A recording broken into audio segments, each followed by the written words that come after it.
الحمد لله نحمده ونستعينه ونستغفره ونعوذ بالله من شرور أنفسنا ومن سيئات أعمالنا من يهده الله فلا مضل له ومن يضلل فلا هادي له وأشهد أن لا إله إلا الله وحده لا شريك له وأشهد أن محمدا عبده ورسوله صلى الله عليه وعلى آله وأصحابه ومن سار سبيله إلى يوم الدين أما بعد. First, I wish to thank again the brothers and those of this masjid, and also you all of this community of Reading, that we have extended again this invitation for us to be a part of your monthly program. So we are very thankful to be a part of this, and that we hope inshallah ta'ala that we're able to discuss to some degree the topic that you have tasked us to try to cover for tonight. So as our Akh mentioned regarding that the topic is regarding concerning that the sabr of the ulama, and in presenting this particular topic I was trying to think concerning what's the best way to approach this particular topic, as there's many things that can be said and we can use many examples from the aqwal of the Salaf, and also even of some of the ulama of contemporary times regarding the various type of situations and circumstances that have been faced by the ulama, and that they have to exercise patience regarding these particular events. So as for trying to decide as to how to approach it, that we have decided, and hopefully inshallah ta'ala it may be of benefit in some way, regarding that we have chosen rather to discuss things taken from here and there that can someone to make it much more narrow in the sense of more restricted, where we have selected one of the ulama of Islam. So rather than talking about many individuals among the ulama of Islam, we have selected one of the ulama of Islam to discuss aspect of their life and how we can see concerning their level of patience. And as being a person of an alim, and what the importance concerning ilm, regarding this matter concerning of ilm, but we wish to show concern from the ulama of Islam that the sacrifice regarding exercising patience in seeking of knowledge, also exercising patience regarding teaching of the people of this knowledge, and themselves also practicing of this knowledge. So that's the area that we want to concentrate on tonight regarding for ourselves, to bring to our attention the life of one of the ulama. We can look up aspect of their life to see how we can reflect, and how this maybe can be a source of kind of somewhat encouragement for us regarding putting more effort regarding ilm and understanding what the ulama that they have went through and have faced regarding trying to attain of this great treasure which is al-ilm. So the person that we have decided to discuss about, and as most of you are aware concerned that the ulama of Islam, I will show someone who's more contemporary to our time. So we're deciding last night to discuss concern of the great ulama of Islam. We mentioned Ahmad ibn Hanbal. So we're going to some books, and it's become a long, many things to be said regarding the life of Ahmad ibn Hanbal. So can I somewhat make it more contemporary to our time. So we looked at of the more famous of the ulama of our contemporary times. With me? Sometimes I use the word with me to make sure the people are actually following and not that they start to sleep. So of those that we look at the ulama of contemporary time, and that we could draw, that we find that four that stands out. We found that there was four of the ulama of contemporary times concerning the people of the Sunnah, the people of Salafiyah, the people of Hadith, of Athar, that have a real impact on our lives, to make it practical, especially to the extent that they have really impacted upon us, those who live in the lands of the kuffar. So of those we mentioned that we could narrow it down to four individuals of the ulama of contemporary time that we could look to their life and benefit from it a lot. So we said how many? Four. So we said one of those four possibly could be of those four of the more major of the ulama of contemporary time from this side. Albani, Sheikh Albani from this side. Another of the ulama of contemporary time that we benefit a lot from them. No, from this side. From this side. The ones who are relaxing under the wall. Man, contemporary times of our time who have recently died. So we have Ibn Uthaymeen, Sheikh Albani, another, we mentioned four, so we can move, have 1 hour, then we have to fly out. So we have Sheikh bin Baz, and the fourth, Albani, Ibn Uthaymeen, Sheikh bin Baz, and the fourth. So in the back. One of the ulama who started like a markaz, become a city that is known today, and recently Allah Mustan, that the people of that particular market have to lift up everything and go to a different place. I'm giving you a hint. Sheikh Muhammed ibn Hadi al-Wadi. So those of the ulama of contemporary times, they have a great impact concerning Dawah to Salafiyah, Dawah to Ahl Sunnah. Now, so look at their life, and to study their life is something that we should reflect upon. Now, as a reminder, regarding we mentioned concerning that, they endure patience. Now, Sheikh Muqbil rahimahullah, regarding this place that is known as Damaj. This place that is known as Damaj, he started with nothing. To reach a place where people from all corners of the earth, even England, maybe in your city of Reading, went to Damaj. Now, so it shows it requires patience in those early days. But today, of recent time, it reached a place, become a world-known place where people of the Sunnah will go there to learn of Islam. And also mentioned, and all those others that were mentioned, we could say the same about them. So today, inshallah ta'ala, we'll discuss one of them due to time, and of being a person who graduated from Kullat Hadith, that we chose the Imam of Hadith of our time. Taib, being of those who are inclined towards Hadith, that we chose, and also the masjid, that we understand that you're Ahlul Hadith. Taib, and we hope that you can uphold the responsibility of Ahlul Hadith. All of us try to be a part of this, which is concerning this intisab. A person affiliated to Hadith is something which is noble. But the nobility it comes by studying Hadith. And of your great scholars, even contemporary times, concerning of those great ones, concerning Sheikh Didalam as-Sindi. A person was known for his Hadith. That even Sheikh Albani, when he told his student, if anyone to study with, go and find this person, Didalam as-Sindi. So the people of Hadith, that we should try to know their lives, know the dedication they put regarding trying to spread the science, the ilm of Hadith, and also regarding us ourselves applying those hadith, living our life according to the hadith of the Prophet Islam and the athar of the Salaf al-Salih. That's the real fruits of having that affiliation to hadith. To live in studying hadith and also applying those hadith and calling the people to hadith. So of those persons that we said we have chosen in this discussion concerning Sheikh Albani rahimahullah, of those ulama who would per se that went through their various stages and situations, but unable to discuss all, we'll try to somewhat highlight aspect of his life that we can reflect upon and see the level of patience that the Sheikh rahimahullah he went through. So the Sheikh is Sheikh Muhammed ibn Nasurrdeen Albani rahimahullah.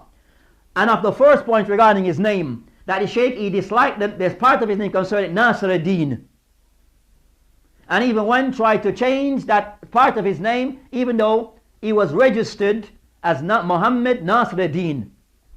But because he all concerned this laqab of Nasurrdeen was not per se something that is really Islamic, according to his view, that he wanted to remove this from his name.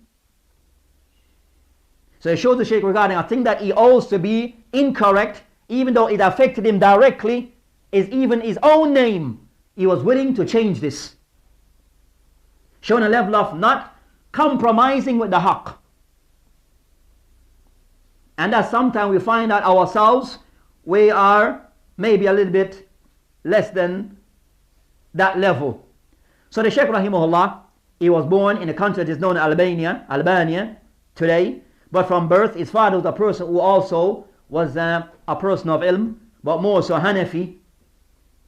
So the Sheikh was brought up in a home that the people had people who had some knowledge, and his father was a source of reference for the people of Ahnaf in that country of Albania.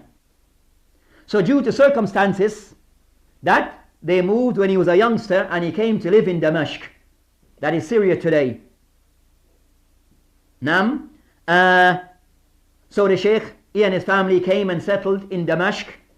And at that time also, that the Sheikh also started concerning studied. His father also was a person also specialized regarding repairing of clocks and watches.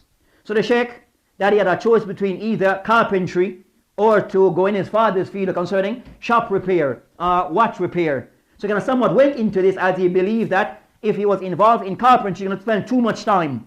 So as a youngster also, he had like a zeal towards ilm, and initially he was more towards the language concerning Arabic stories, regarding detective stories and reading in general stories. So he had that love to reading of Arabic.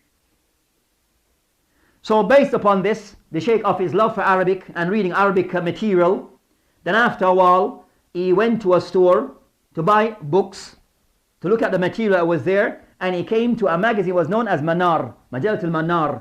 And this Majalla magazine used to be an Islamic magazine that used to be supervised by a person that was named as Rashid, that used to come out ever so often. And he kind of he noticed that one of the discussion, or one of the articles in this particular magazine, that it was discussing on certain matters regarding hadith.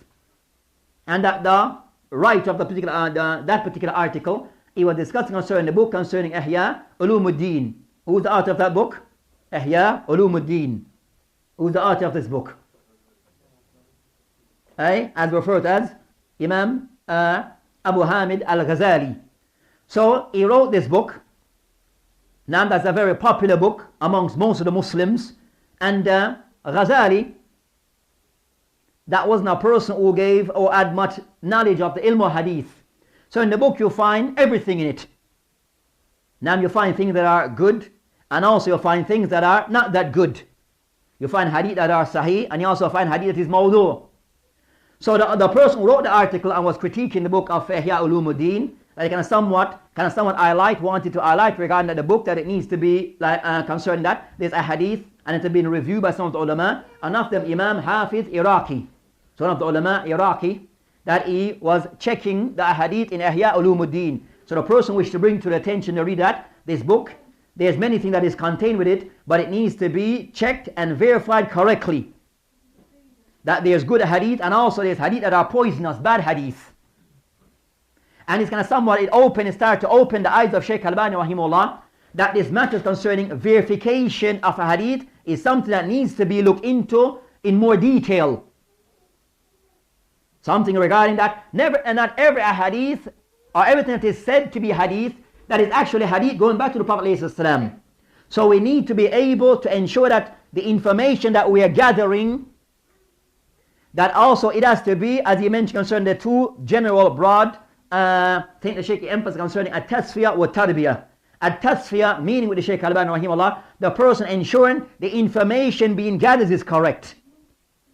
Correctness of information, the person take on the information that we are gathering, ensuring those information are correct. So that's concerning at-tasfiyah. So when we discuss concerning hadith, ensuring that hadith that we are using, first hadith being used that they are authentic, or they say maqbool, whether sahih or hasan. And hadith that are daif, then they are put aside. So the Sheikh, when you read this Majalla Manar, and this was being discussed, showing that this matter concerning hadith, clarifying the authenticity of hadith, he was somewhat attracted to this. So he started to follow those articles regarding this particular matter, and also the Sheikh also himself started to do some of his own writing regarding what he used to read. He used to make his own notes, so to ensure that the information, it remains with him. And also he started to increase his love for that particular science of hadith. Before, he was have no per se relation with the ilm al-hadith, as was in that time period, that the people regarding hadith, it was not emphasized among as it should. So when the Sheikh rahimahullah started to look into the science and see the importance of distinguishing between a hadith sahih or a hadith da'if, he started to saw the impact it had regarding our understanding of Islam and how we apply Islam. And not everything that is said to be hadith is actually something that goes back to the Prophet ﷺ. That is also something that we have to be mindful of. So the Sheikh, he started to now, we said, his minds to start to be opened more, and start to have a more greater love and appreciation to the ilm, to the sunnah even more so. So he started to investigate further into this particular science. And because of this, he started also, when he started to read in the ilm al-hadith, and also see what has been said by some of the ulama pertaining to the hadith being authentic or not, he started to see that some of the things that was written in the books that he used to study, as we said, his father was a what? A Hanafi. And unfortunately, when he's Hanafi, jild, as they say. So and some of his teachers were the same, and that was in Damascus. We find a pool of ulama that were there, but generally that they were ahnaf, jild, and also in matters of Aqidah that also they had some issues. And this was also based upon that they used to rely upon ahadith da'if. So what he used to also observe, because of the weakness, there were people, they were known for their fiqh, but because of weakness in the ahadith that were used by them, that you find that certain thing that became a common practice, that in actual fact, those things were something that people have introduced, or it was based upon weak hadith. So from this, the Sheikh started to have some discussion, as they said, munaqashat, with some of his teachers regarding some of the things that were being practiced and things that were being taught. Bringing to attention concerning a person regarding ilm, that knowledge is a thing that we need to be people who are mature. And because of this level of maturity that the Sheikh had, that he started to have some conflict with those who were within that area that he used to study with, and was his colleagues, was some of his teachers, even his own father. So as the Sheikh grow more in his love for the Sunnah, and his love for the Sunnah, just say that by saying, I love the Sunnah, by words of mouth. His love of the Sunnah, where a person, he studied the Sunnah, he can distinguish the authentic Sunnah from the non-authentic Sunnah. Also the person understanding the Sunnah in the correct way from the aqwal of the ulama, not from our own interpretation. Love of the Sunnah with a person, actually what we learn, we actually apply in our masajid, in our homes, in our own lives. And the Sunnah with some of the ulama, it have various meaning. The Sunnah with the ulama carry various meanings, depending on the context in which it's being used. With me? I have to leave 9 o'clock, but what's the different meaning of the Sunnah? Depending on different science. Let me see, you have had a brother that's mentioned all different classes that is taking place. So the Sunnah, with the ulama of hadith, starting with them. What does Sunnah mean? Antum al-hadith. So I'm putting you, the people of hadith, to test. What's the Sunnah according to the people of hadith? Quickly. What's the meaning of Sunnah?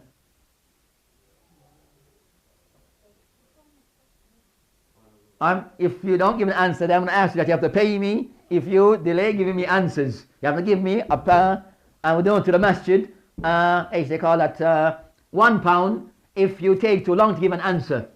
And we donate to the masjid, inshallah. So the Sunnah, according to the ulama of hadith, what does it mean?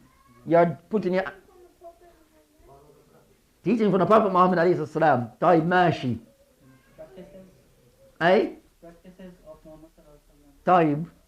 Sunnah, according to the people of hadith, what does it mean? So 1, 2, if I count to 5 and no answer, then you put a pound forward.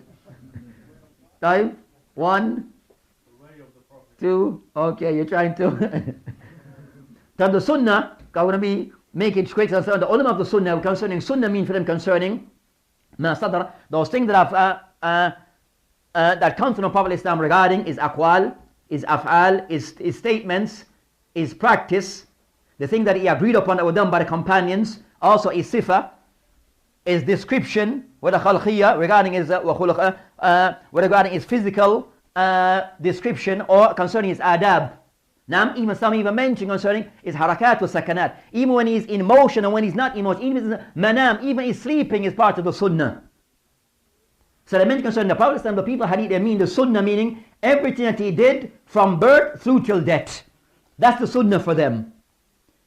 So the people of Sunnah, al-Hadith, the understanding of the Sunnah for them is from the time of birth of the Prophet Islam up until death, everything collected in between this period, that is the Sunnah. Whether you take from it ahkam or not, as long as it goes back to him, it is a Sunnah. So when he sleeps, that's a part of the Sunnah. When he moves, that's a part of the Sunnah. What he wears is the Sunnah. So for them, everything that he does is the Sunnah. The ulama, make it short, the ulama of Aqidah, the old Sunnah, to mean ittiqad al-sahih. The ulama of Sunnah, so Imam Barbahari mentioned Shahr Sunnah, meaning al-ittiqad al-sahih, mean a person having the correct Aqidah that goes back to the book, to the Sunnah of the Prophet ﷺ and also the Salaf as-Salih. That's Sunnah, the people of Aqidah. So the person said the person is a Sunnah in his Aqidah, meaning that person is upholding the Aqidah that can be referenced back to the book, to the Quran, back to the Sunnah, and also back to the Salaf as-Salih. So that the person is a Sunni in his Aqidah. But moving forward, so Sheikh Albani rahimahullah, due to his start to investigate in the Sunnah and Salaf the Sunnah, and also coming to a realization that there's authentic hadith and non-authentic hadith, that he start to have open discussion with others regarding some of the things that we are doing, we need to look at. And that requires for the person regarding in studying that takes patience in gathering of information, but also gathering the correct information, because you don't want to be studying for years but you're not being able to can distinguish, you don't benefit much where you're unable to know al-haq min al-batil. You become muqallid. Study for 10 years in becoming a mufti course, but still you don't know hadith to Simon, hadith to Daif. You don't know except for that particular madhab. So 9 years in getting a degree, but still you're narrow in what you have studied. So Sheikh Albani rahimahullah was able to go outside, we say, that box. To go outside that box that sometimes we place on ourselves, even in studying. So the Sheikh rahimahullah went outside the box, and because of most of the people around him were still inside that box, he started to have discussion with them, and they were somewhat able to convince him, because the evidence was somewhat the same thing that was always being used, but also not being checked and verified regarding its own credibility, its own level of reliability. And sometimes we find ourselves like this, that we become narrow in our approach. And even unfortunately we find that, so the Sheikh rahimahullah, and because of this, also his own dad, they start to have difference in certain views, to the extent where his father at a certain point, because of the problems start to come, and sometimes with the haqq it comes with responsibility. Don't believe that you're going to be upon the haqq and you won't be tested. We have to live up to that reputation in our practice and how we deal with others, and the responsibilities that we have within us, each accordingly. So the Shaykh rahimahullah, of those things, his mind started to expand and look into the Sunnah further, and understand. He saw the people around him that used to, in the masajid in that particular region, that used to build upon graves, and he saw the hadith relating to those things were daif or mawdu', fabricated, and the authentic hadith were in opposition to those practice. So what the person do at this point? Does he challenge the community, or he goes and hide and just live in his own and do his own thing? So Sheikh Albani rahimahullah, of those person, rather than per se start to approach the people in responsibility, but in a good way, in having sittings with them, visiting them, and having that open discussion, so as to come to a ground of, let's look at the matter, look at what we're doing, and see how we can go back to the sources of Islam and come to a conclusion, not based upon my father did it so I'm doing it.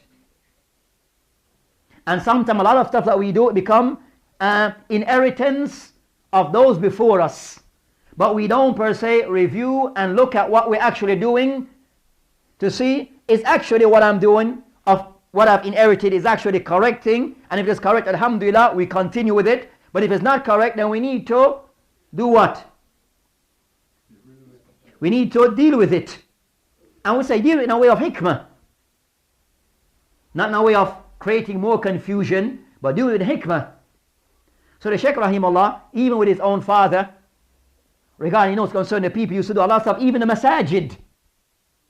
There are a lot of things that were being done that was in violation, in contrary to the Sunnah.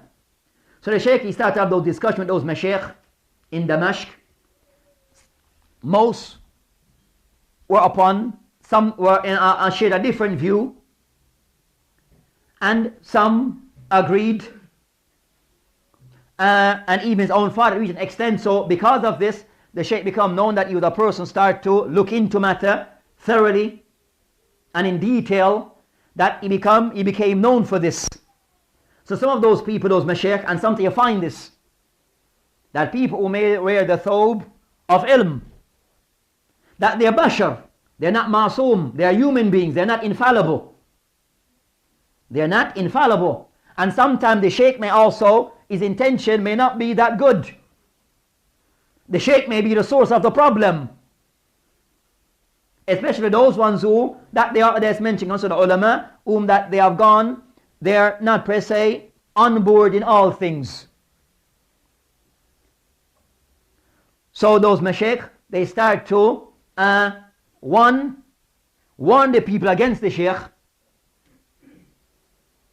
So the people start to see the sheikh as a troublemaker.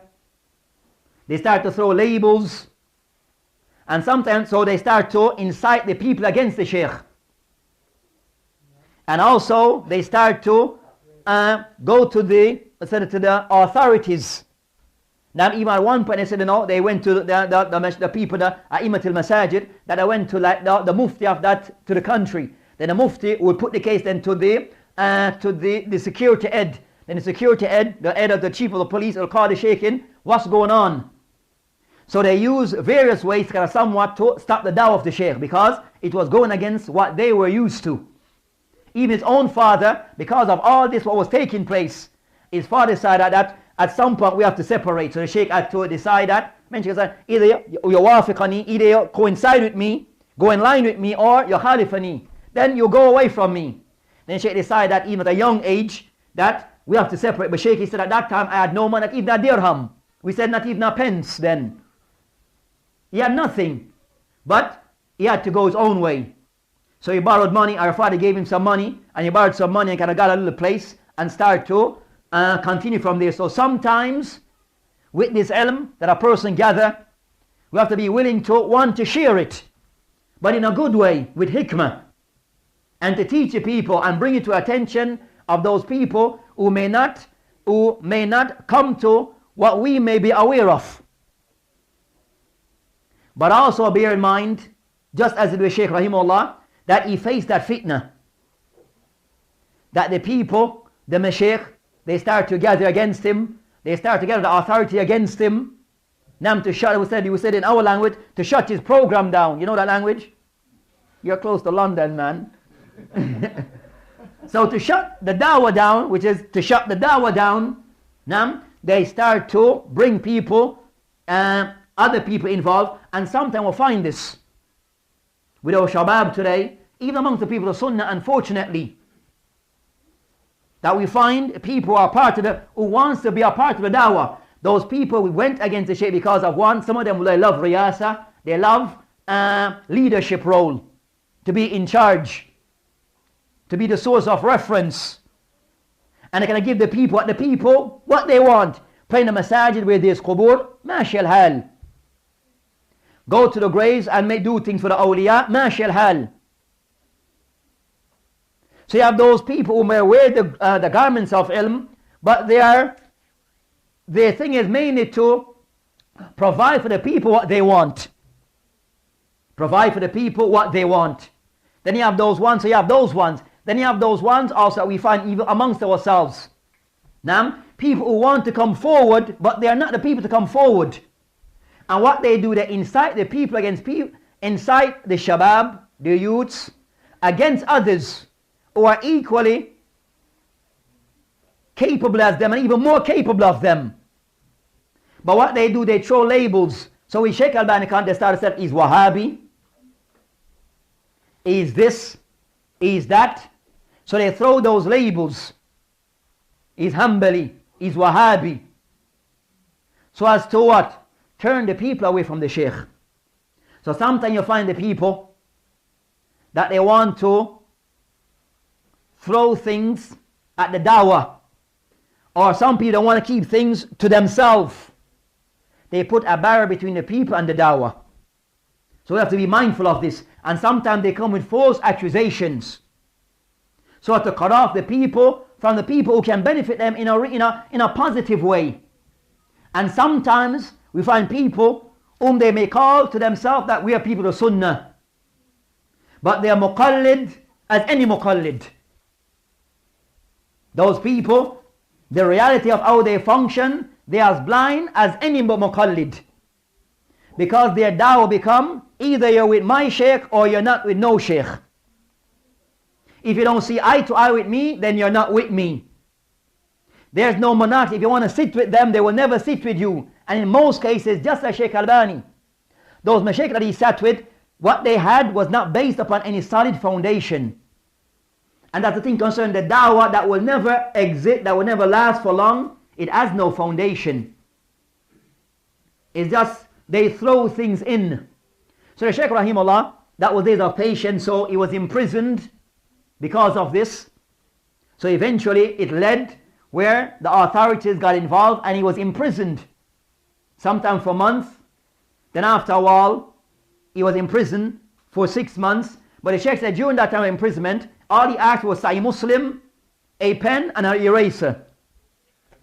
Sahih Muslim, a pen to write with, and eraser. And it was the time they took the time to make a mukhtasar, like to make an abridgment of Sahih Muslim.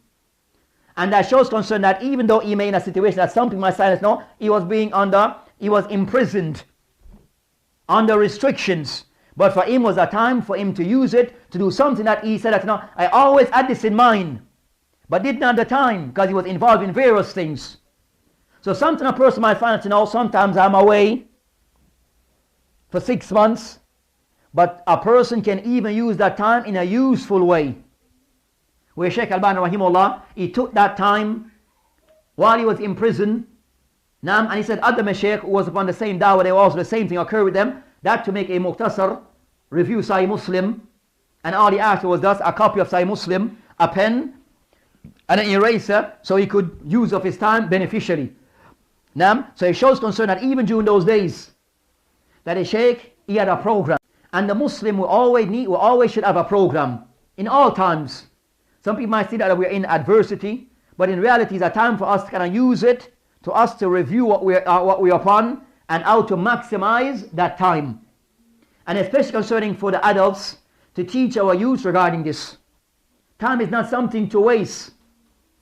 And us, the adults, need to be an example.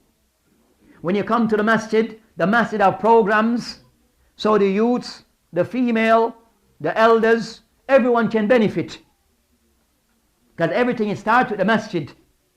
So then the sheikhs, they used to have lessons in houses. So because of the situation then, he couldn't do it openly in the normal masajid. So he used to have lessons inside the homes of the brothers. Or he said that eventually, when he left, he opened like a shop where he used to spend hours during the days, 4 hours, just to do is actually trade off clock repair and watch repair. And the rest of the time he used to spend in seeking of knowledge. So this shows that the sheikh was like us today. He wasn't wealthy. He had his own little profession. We say dunyawiya profession. He was a watch repairman. He had a little shop. So he spent X amount of time to do that particular job so he could gain his sustenance. He didn't have a state or was giving him any form of financial support. So he had to support his own self. So he had to show patience regarding using certain hours during the day to gain to have a source of gaining sustenance. So that was his watch repair. He said, even with that I was very meticulous and very precise. Shouldn't a Muslim, whatever that we're doing as a job, as a trade, try to be good at it. So we can be an example to others, especially in this type of lands that we're living in, where the Muslims are always being targeted. So to what we do, even with the kuffar, even our jobs and our profession, be good at it. Be very particular about it. So the people can say that the person, as Muslim, whatever we do, represent Islam. And be a good example, and to be a good example. So the Sheikh mentioned 4 hours was allotted regarding watch repair, gaining his sustenance, and also the remaining time in seeking of knowledge. So it shows that however we balance our time, it varies. The Sheikh was in a talibul ilm, that us as a Muslim, that whatever we're involved in our day-to-day activities, that we have to try to strike a balance. Time in seeking our sustenance to pay the rent, to make sure the wife and the children that they're getting food and shelter. So provide for our family, for ourselves accordingly. But also allot some of that time regarding seeking of knowledge. Try to better, to improve or to better understand Islam. To allot some time within the day, within the week, regarding learning of Islam. And sometimes we neglect this. So the Sheikh Rahimullah, he kind of shows us that we can make that balance. He was the opposite to us. To us, maybe for a week, 4 hours, maybe. The Sheikh, in seeking of sustenance, 4 hours a day. How much hours a day? Young man, how much hours in a day? Oh, you're on WhatsApp, huh? 24. So we said the Sheikh, how much days you spend in doing watch repair? 4. Right? So the other, how much he spent in seeking of knowledge? 20. So it shows concerning a Muslim that with matters concerning Islam, but we're opposite based upon situation and circumstance. But the point is allotting some time within the day, maybe an hour a day, 2 hours a day, in seeking of ilm. And that also I would say the masajid should be of the first places, because that's the basis. Because the Prophet when he established his Masjid in Medina, of the thing that was always there was teaching. And that's been the tradition of Islam throughout the centuries, that the masjid has always been of the core place of seeking of knowledge. We go out to other places based upon our situation and circumstances. So that needs to be in place, and we need to be involved. And because of, before Allah subhanahu wa ta'ala, we have now internet. But of the thing that we always remind is regarding of seeking of ilm, that we make sure we go to the people who are appropriate for this. Go to the proper people that can teach our Islam correctly. So the Sheikh Rahimullah, he went through that matter. So we mentioned that he also was in prison for a certain time regarding his dawah. And also during that time, so after he was released and was still there, that also he was some form of the house arrest. He was restricted, because also the Sheikh Rahimullah, at some point, he used to do lessons locally, then also to expand the dawah. He used to travel, and we know in most cases, the people go to the ulama. That we go to the ulama to sit with them. But the Sheikh thought, based upon his circumstance and situation, that he need to go out to other villages and other places to take the sunnah to them. So it shows the kind of zeal at the Sheikh. And the Sheikh that he really wanted the love that he had for the sunnah, he wanted to extend this to others. Not to keep it to ourselves, but to extend it to others. So the Sheikh used to go to various cities, have like a system, tartib,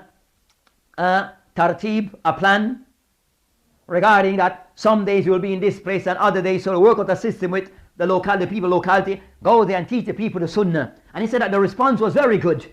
The response was very good, and that most of them, it was teaching hadith, and people now start to revive then in that particular locality regarding the study of hadith, not per se in a way of for barakah. You know what I mean? That some of the people they say we study hadith for barakah.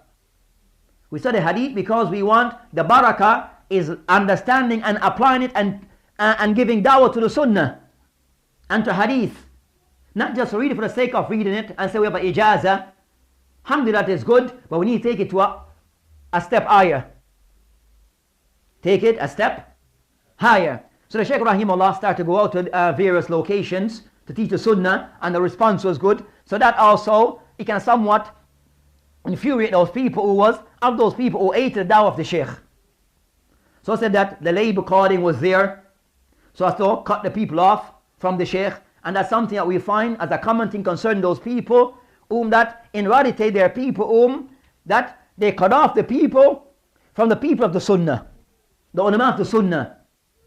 And sometimes we find that, and you have those people who are like that.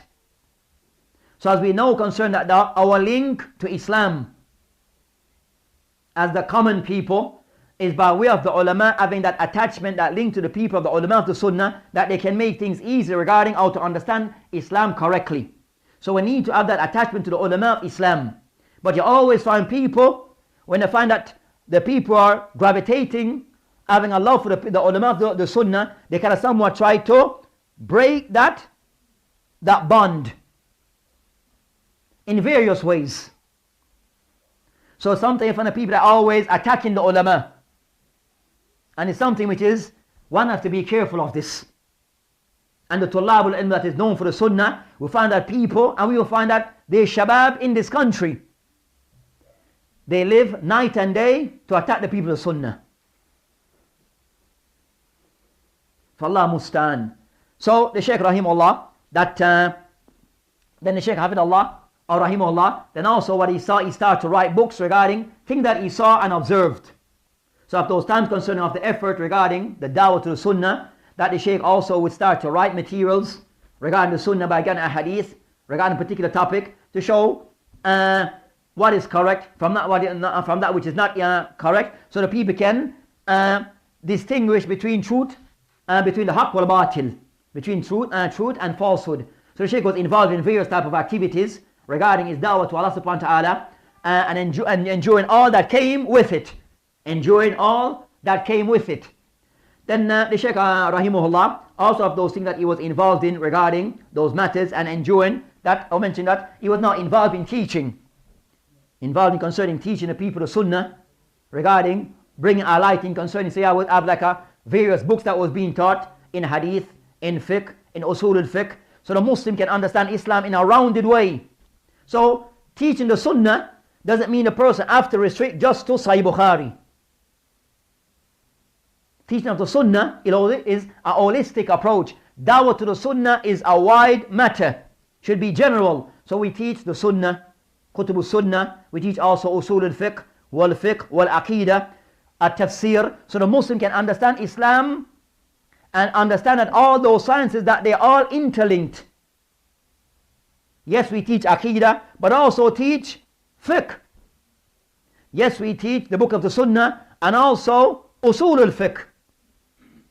So, to make the people understand that Islam is something, and the science of Islam is something that they're intertwined. So the Sheikh in his lesson have various books that were being taught to the people, and the Sheikh also was a person that he was always on time regarding his lesson, and also even after the lesson he would stay back with the students and answer their questions. And also have munakasha, discussion with his students regarding particular matter, and he himself as the teacher, he didn't see himself as a teacher, he just saw himself as Zamil. He was like a companion with those students where they would benefit each others. Sometimes they may bring into light a matter to him, and he will benefit from this. And even in the work of the Sheikh, you'll see this, that the Sheikh sometimes in his works, he'll mention that I benefit from this person, and mention a person's name. Now, showing the person regarding ilm, that we should be grateful for the people that we benefit from. To be grateful for the people that we benefit from those people. And after the thing that I mentioned concerning the Sheikh, because of the Sheikh was very, that when at one point he had moved away from Damascus, from the main city. So he used to have most of his stuff, his activities in Damascus, that the Sheikh, what would come to be something which is abnormal or a little bit out of the norm. The Sheikh said at one point he bought a daraja, which is like a bicycle. So that he could move around much quicker. And at one point the Sheikh also used to spend a lot of time concerning the maktaba of Zahiriyah. So you have this internationally known maktaba, or library of Islam, that contain a lot of concerning manuscripts. So the Sheikh and the manuscript they are writing are not like, it's not like this. It's writing where you have to know how to read. It is a science in how to read manuscript. You know what I mean by manuscripts? So the Sheikh used to go there and he used to read these things, was not based on normal writing. And he used to spend hours there, to the extent that he used to spend so much time there in reading. So it required even that level of patience to read those books. That the people in the library, that like the person was in charge, eventually gave the Sheikh like a copy keys that he could come and go as he liked. They gave him a particular room that he could use. So the Sheikh had full access to that building, and all he would read was manuscripts. I was a manuscript, sometimes we spend hours in reading those manuscripts. Even sometimes trying to trace one hadith, it'll spend hours. Not like us today, we go on internet, type in ABC and it's right in our face. That time there was none of these things. So everything had to be done manually. You had to check things here and there. So it became a very difficult task. Just to check one hadith, take days, maybe hours. But that level of patience, because of that love for the sunnah, that he was willing to put all that time and effort, maybe for one hadith. We hear of the Salaf before, that they will travel for months for one hadith. Today, for us to leave our home, to go to the masjid, 10 minutes away, that's difficult work. The shaitan come to us, why go to the masjid? It's 10 minutes away. To go to the lesson, why? You can stay home, you can go on the internet. But the ulama, sometimes they'll spend hours just for one matter, days on a particular matter. One Sheikh, he's alive still, his name is Sheikh Abdul Karim al-Khudair, one of the ulama of contemporary time, also of hadith, that is not known to many, but one of the kibar al-ulama of contemporary time, his name is Sheikh Abdul Karim al-Khudair. Now, he mentioned regarding that there was a sheikh regarding concerning all the ulama, the love the ulama are for learning and for ilm. He mentioned that one of the sheikh and said, this is not a normal case, this is not a normal. That one sheikh, he got married. So that night that he got married, while they were doing the act of nikah, like a masala was like, he was thinking of a masala, a particular issue. So while getting married and going to all the marriage feasts and all those things, he had an issue that was a matter that was going through his mind, was playing upon him. Wasn't thinking about his wife, he was to not have this issue, new bride, so you're thinking, most time a person getting married, all you're thinking is just want this thing to done and move on. But the sheikh was there and thinking about a particular matter. So when everything finished regarding the nikah, rather than go with his wife, he went back to his maktaba and he spent that night in the maktaba trying to research on that issue. So left his wife and a poor lady, sister there, where's my husband? But the husband there in his maktaba trying to research a particular matter. They show that level of concern that ulama had for ilm, and sometimes the sacrifice. So I said that case is not a normal case. We're not saying that you should do it. So don't say, Omar, when your wife tell you why you left me that night, don't say, Omar mentioned the story. But it shows concern, that level concerning that they even mentioned concerning Imam Ahmad rahimahullah, he got married after 40. So he got married late. Sheikh al-Islam ibn Taymiyyah didn't get married. Imam al-Tabari, Imam al-Mufassir didn't get married. But some of the ulama, they would delay marriage due to that level of seeking of ilm. So Sheikh rahimahullah, that where we at? That he used to be in a maktaba, spending all those hours with manuscript. So sometime in a Sheikh book, sometime he would be discussing a matter in some of his books in writing, and he discussing a matter, is prefixing an issue that the book is not in print, because he read it from the manuscript. So whoever wants to research that matter, you're stuck, because he's taken from a book that is not in print. It's still in some logged away in a library. But the people, because of the Sheikh rahimahullah, that he used to go back to that library, that they gave him his own key, even though security were told, let him come in as he want. So he goes on a regular basis to research, to verify, to check matters, and we can see the fruit of this from his work. So the Sheikh rahimahullah, he produced a lot of work that were manuscript that he brought to that he checked and brought to light, in a sense of in a published book today. And many of his works are like this, taken from manuscripts. And you find that also his students, they follow his example. So his famous students, that they are known to be the one also that a lot of their works are from manuscript. The only set of people, if you were to look at Sheikh Albani, if you put Sheikh Albani And his main students, what are some of his main students? You have Mashur Hassan, Sheikh Ali Hassan, Hamd al-Majid al-Salafi. Some of those people, now, if you were to put him and his students on one scale, regarding the amount of works that they have taken from manuscript into book form, with the other dunya, they will be on like this. Him, rahimahullah, and his students, if we were to put them on one scale with what they have done concerning taking books from manuscript, the people who can outdone them is people because of universities. You know, universities, the students that they will go to manuscript and put them into a book form, they may be on par with them. So most people, you cannot be a talib al-ilm and not refer back to him and his students regarding important books. Now, so that's your show. I said, those type of, it takes effort, time. The Sheikh also had a poor eyesight after a while because of reading. Then, as we know that, it affects. I said, not reading the normal books, the most abnormal of the books concerning things that are manuscript. There's a special way that is written, and they're difficult to read, type of thing. So the Sheikh, he went through all of those matters. Then we just discuss concerning after the Sheikh rahimahullah regarding of those things that he was noticed concerning other people, the Sunnah. Now other people concerning the ulama that were in neighboring states concerning that places like concerning Saudi, that because the Sheikh works and that what he was involved in concerning his da'wah to Allah subhanahu wa ta'ala upon the way of the Kitab was Sunnah, upon the way of the Salaf al-Salih, that is also gained the attention of the people of the Sunnah who are elsewhere. And that's the thing concerning the people of Sunnah, that they are linked based upon the approach that they have to Islam.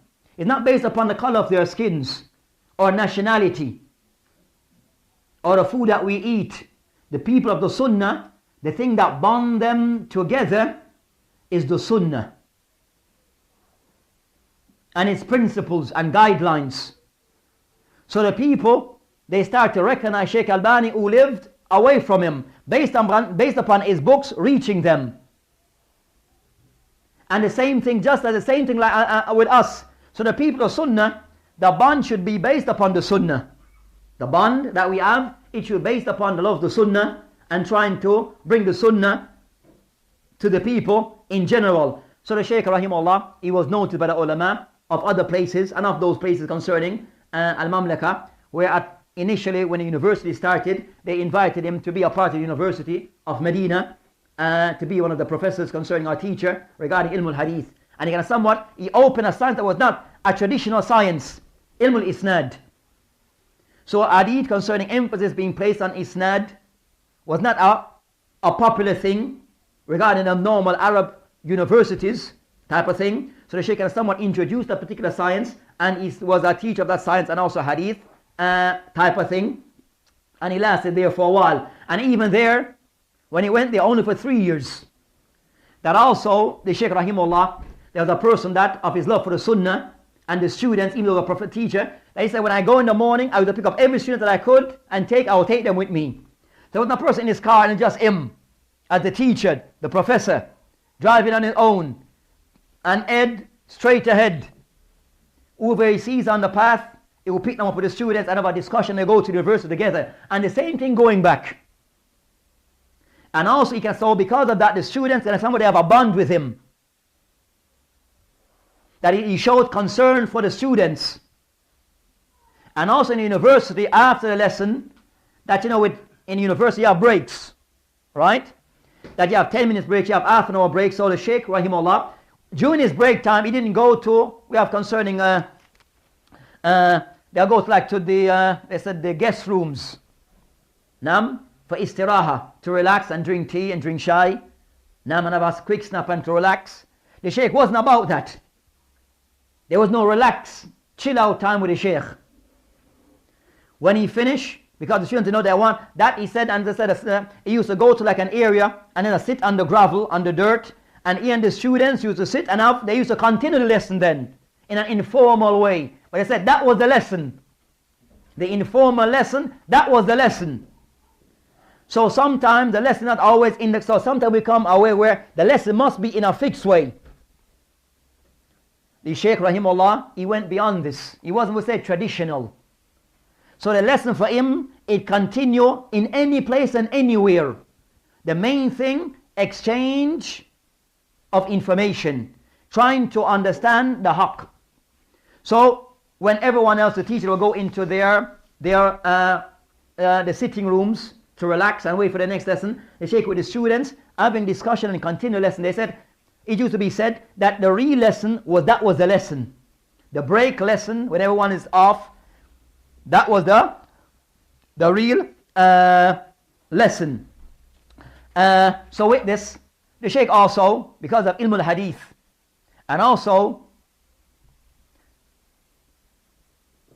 within, even though in the university, some of the teachers were not on that we find the Muslim world, unfortunately, that in studying of certain things, some of the mashaykh, they're still traditional. They're still traditional. I would say because of this thing concerning ilm al-hadith as a science on a certain level of its study was still not widespread amongst the Muslim. So you find concerning ilm al-hadith was one of those forgotten science of Islam, was still upholding the people of India or Pakistan.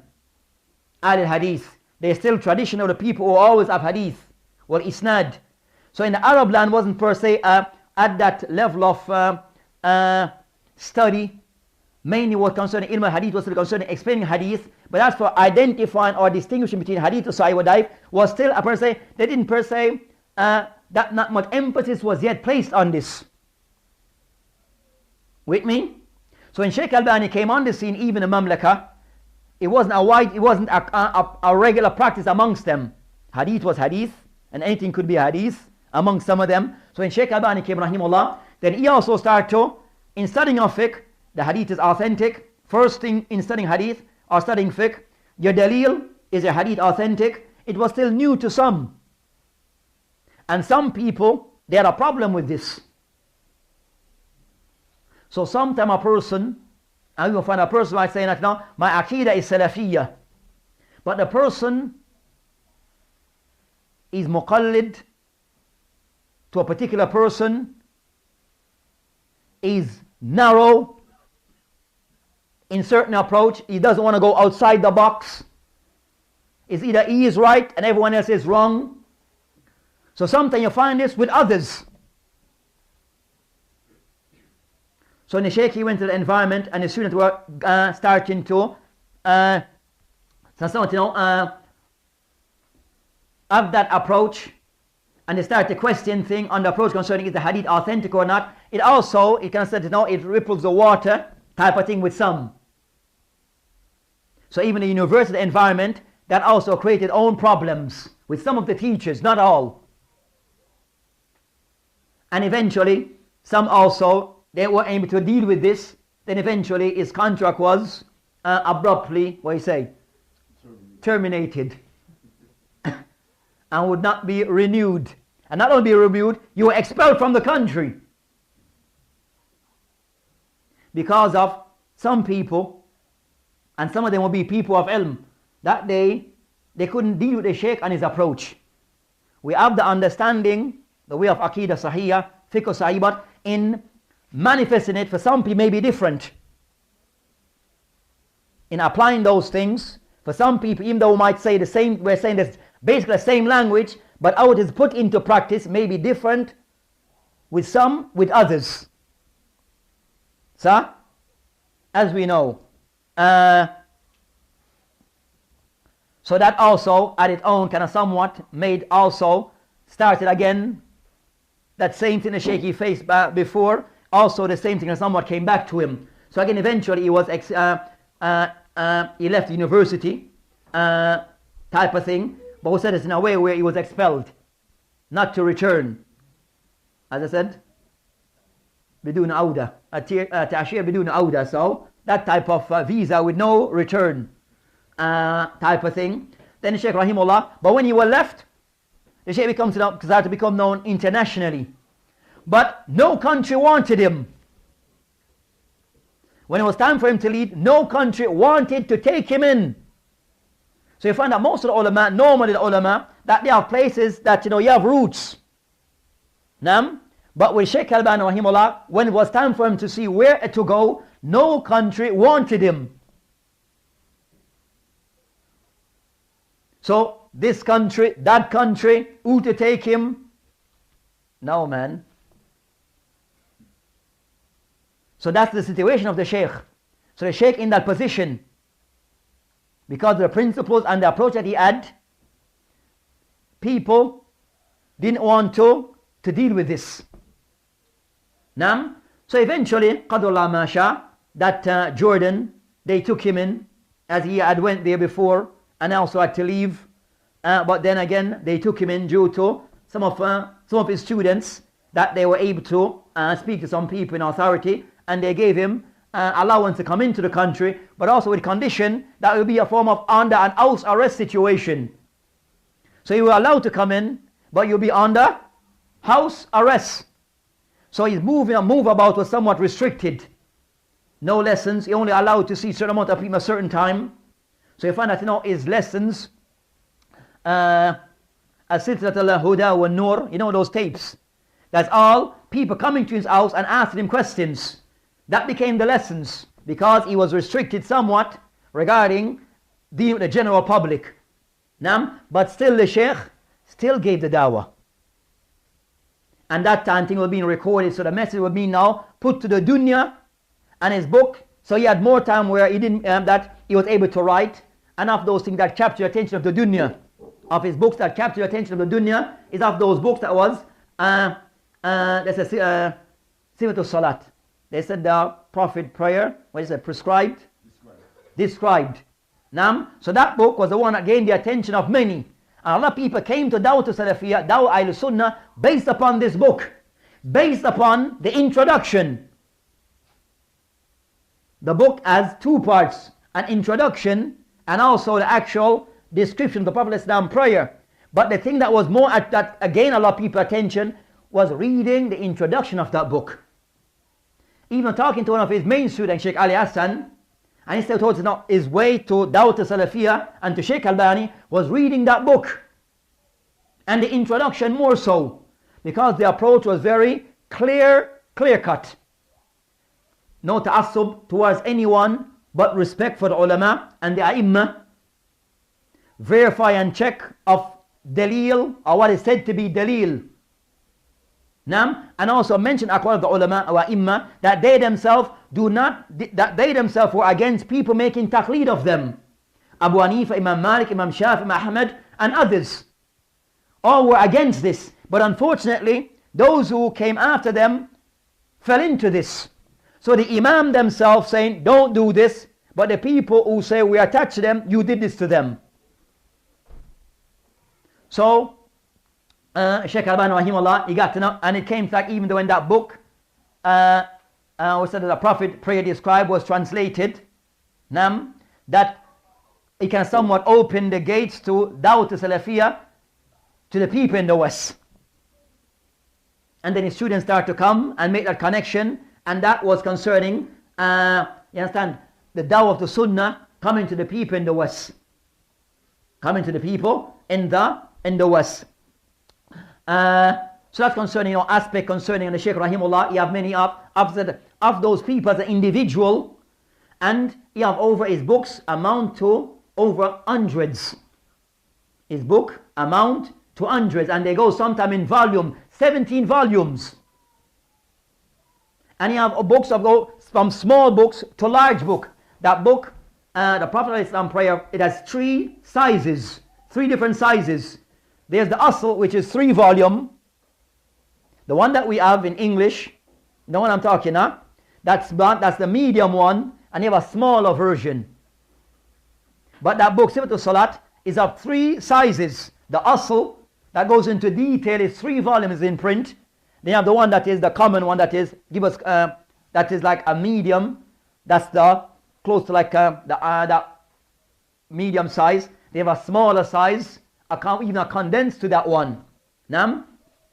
And the Shaykh become of those people that due to this pain, concerning his da'wah to Allah subhanahu wa ta'ala and patient, that he can somewhat revive regarding certain things of the sunnah. Of those, the study of hadith to the degree that it is today. Regarding people put the emphasis regarding distinguishing between hadithul sahih or hadithul da'if, hadithul maqbool from mardud, hadith which is authentic or acceptable from those that are not. Before the Shaykh there was some small effort, but he changed the approach. He widened the for us, he opened that door.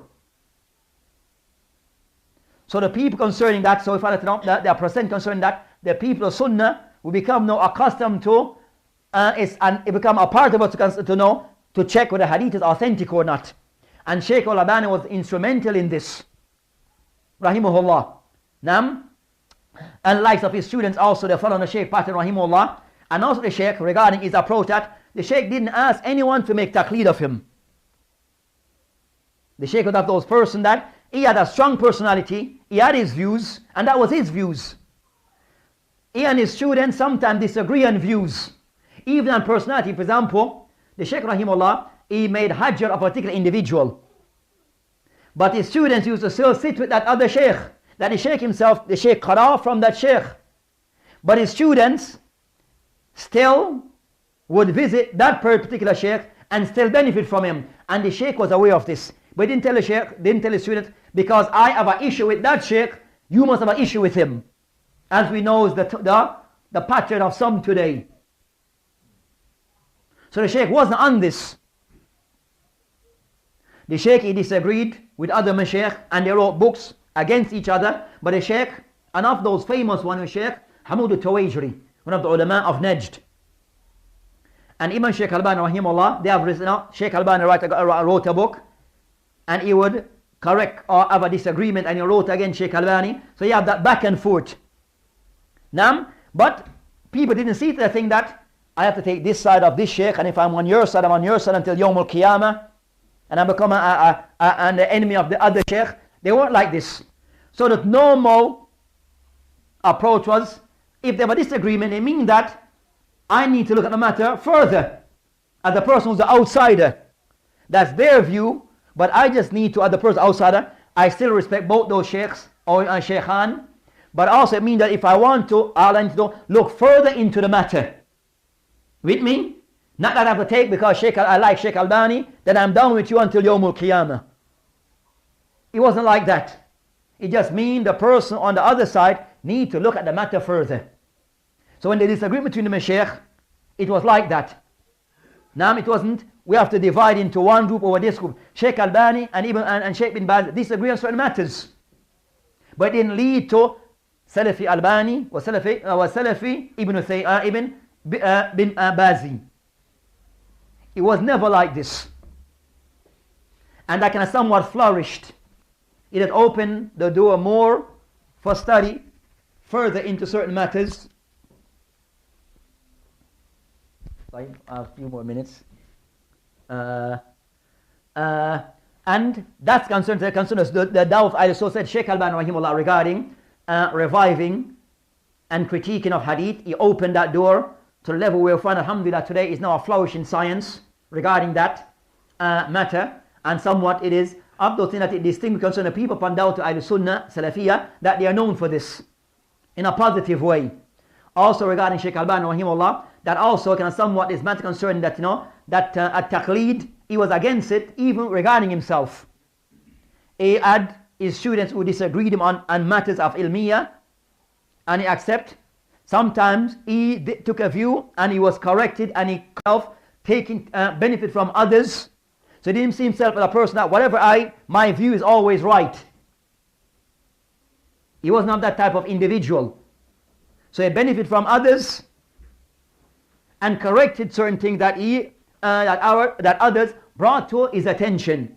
So that showed the kind of level of the Sheikh rahimahullah. Also Sheikh Albani, of those ones who made this term Salafiyah, became at that international favor.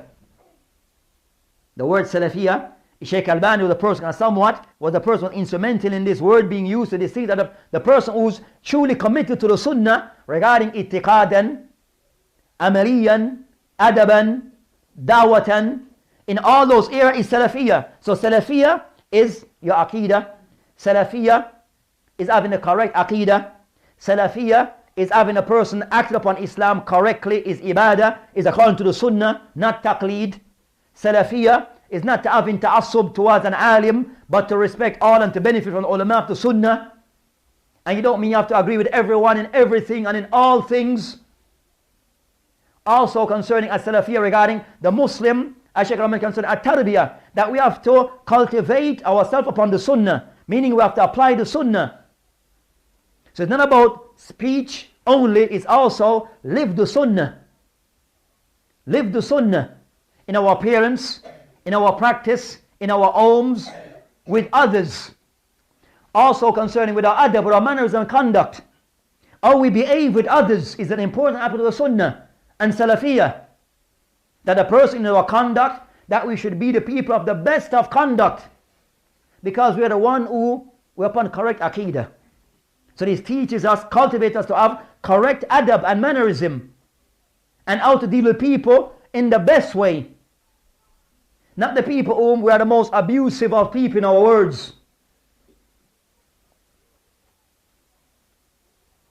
With me? And also in our da'wah. That our da'wah is clear regarding what our objective and what we are aiming to achieve. So it's not about the individual, the person, is about the da'wah and what is there to achieve. To take the people min dhulumat ila nur. Take the people from out of the dhulumat, from the various signs of darkness, from bid'ah to sunnah, from kufr to iman, from khurafat ila sunnah. So that's concerning the objectives. Take the people out of darkness, but using hikmah. Taking into consideration concerning that the proper people are used, who can represent the dawah in a proper way. Not the Johnny come lately. And the people who, unfortunately, that give the people of Sunnah a bad way because we communicate Islam in such an honorable way. People look at us, the people of Sunnah, and you are the people, all you know to cuss people out. For this to become a label put upon us, that's the people who are responsible for this, they have to face Allah subhanahu wa ta'ala. And we have to look to see, are we of those people who are giving people a reason to attack the dawah in a bad way, based upon how we communicate the dawah. If we are ones who are doing it incorrectly, then either we need to go back and correct our own selves, or leave this matter to others, but not to be an instrument for people to attack the dawah to Salafiyah, wa dawah to Ahl-Sunnah, wa dawah to Ahl-Hadith. Because this is a dawah that's the dawah of Islam. So if we are a reason for people to attack the dawah, then we need to go back into the cupboards.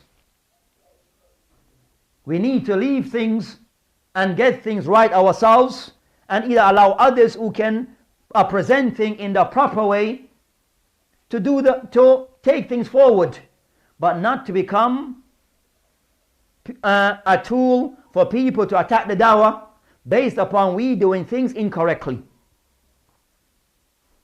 So in supporting this dawah and looking at concern the efforts of the ulama, how they have what they have left behind regarding their patience in bringing a dawah and overcoming the thing that they overcome, let's try to follow in that light regarding teaching the dawah to the people, taking dawah to the people, open our masajid and our marakiz so the people can see the true light of this dawah. That we ourselves, when we go out to the public, that we represent dawah, the dawah in the proper light, be, as I say, proper ambassadors of this dawah, because yes, we are under the spotlight. We are under the spotlight, and anything people can use to attack the dawah based upon our based upon how we present it sometimes, then we have to take some responsibility. With this, inshallah tabarak ta'ala, we'll bring this to an end. Wabillahi tawfiq wa atala sabil. As Amanda, house. Hey, we want to put that on the camera. Hey.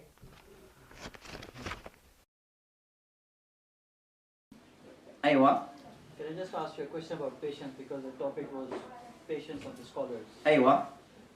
So from tomorrow, if I have to increase my sabr or patience, what's the key to increase the patience in the daily life towards anything, whether it's family matters, whether it's disagreements about madahib or disagreements about any other thing? What is the key to increase that patience, the level of patience in our lives? That's the one concern a person try to do things according to his ability. Now, do that which is within your ability, and also the person that he tries to do things based upon ilm. Because sometimes, a lot of time that a person that we do things out of lack of patience, due to that it is done out of ignorance. Now, so sometimes consider a person of knowledge, then you know concerning whether to do this or to do that, to put this forward, put this back. So you take the person who have knowledge, so he knows to put things in context. Now, and this sometimes require a degree of patience. That in this particular matter, rather than speaking, I need to be quiet. But when a person have an understanding of how to put things in context, then this can assist the person regarding those particular. And the person also don't concern with Allah subhanahu wa ta'ala, that concerning having tawakkul upon Allah subhanahu wa ta'ala, that everything that Allah subhanahu wa ta'ala would make to occur according to how He has decreed things. So having a great understanding concerning al-qada wal-qadar, help the person regarding how to deal and to cope with things that he may face on a day-to-day basis. Wallahu a'lam. أيوة. تفضل. I was reading something about before. Do you know Sheikh Albani in the library? Was it true that he changed like the direction of the door opened? Sorry? Do you know like when he entered during the library, Sheikh Albani had his own room? Hey, that was. Is it true that he changed the direction of the door open, so he got in the room quicker, so he could have more? Possible that could be a thing. That he would have done those. Possibly that could have been done. Any other question? What is the best approach because there's some mosques they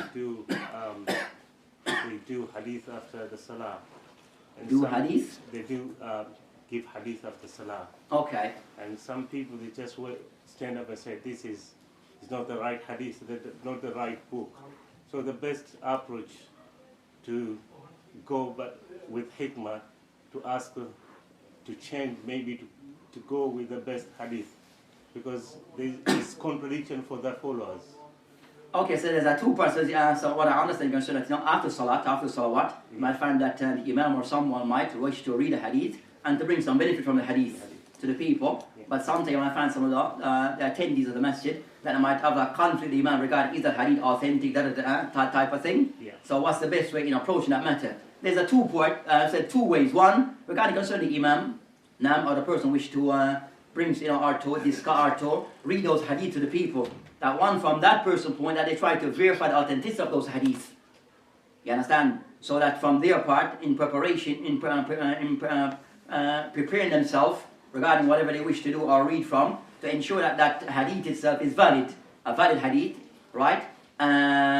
So that will be from their part, and also that yes, sometimes the hadith that the teacher might order to be authentic, but others may not. Now there's a discussion between that hadith is authentic or not. Then if those people or the hadith that the teacher is discussing to be not that authentic, then said either that at the end of the lesson, you understand, so depending that they can ask the Sheikh from in a nice way, from what I understand that the hadith may be not that valid, can you cite or some of the ulama who have authenticated that hadith. Now but that required or bring it to us maybe later, not necessarily now, but could you, based upon my understanding as the person, right? Saying to the teacher that in a polite way, nice way, that from maybe my understanding or what I understand, that maybe the hadith may have been criticized by some of the ulama. Could you investigate further and you understand, bring this to our attention maybe, as soon, next time? Or you can bring the person aside and kind of somewhat have that discussion with the person. But the main thing not to create confusion type of thing, but due to the way concerned, is try to, that for everyone to learn and benefit. Because maybe the person's corrected, maybe he may be incorrect, but as I said, asking the teacher to verify and check further, and also myself, the person who's putting the question, that I also can come back and bring my proof, and then take it from there, inshallah. طيب طب بالله التوفيق وهذا السبيل ونحن الحمد لله العالمين.